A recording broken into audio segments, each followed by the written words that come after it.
Good morning, channel. This is Professor Rasan from Government College Technical. I am taking a semi Shakti along with me. இன்னைக்கு என்ன பார்க்க போறோம்னா engineer mechanics சூப்பரான கேள்வி பார்க்க போறோம். என்ன கேள்வி கேட்டிருக்காங்க? A body of weight 600 Newton is placed on a horizontal surface which tends to move when a horizontal force of 200 root 3 Newton is applied. The angle of friction is dash.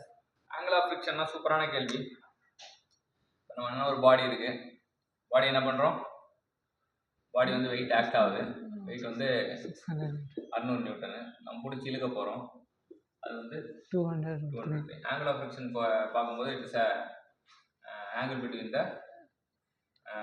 இதுக்கு ஆப்போசிட்டில் தான் வெயிட்டுக்கு ஆப்போசிட்டில் நார்மல் ரியாக்ஷன் ஆக்ட் ஆகும். So normal reaction வந்து it is 600 newton தான். Angle of friction is angle between the normal reaction and resultant. இதான் phi அப்படி சொல்லுவாங்க.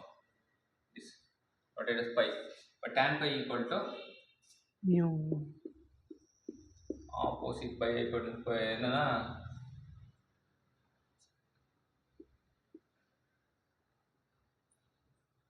√3 by 600. அப்போ என்னன்னா it is nothing but F/N. Friction force வந்து 200√3, நார்மல் ரியாக்ஷன் 600 அடிச்சா it is √3 by 3 that is equal to 1/√3. எதுக்கு வரும்?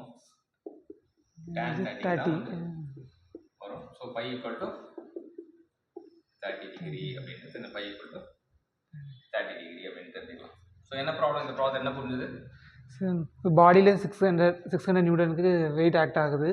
ஸோ ஃப்ரிக்ஷன் ஃபோர்ஸ் ஒரு 200√3 இழுக்கிறோம்.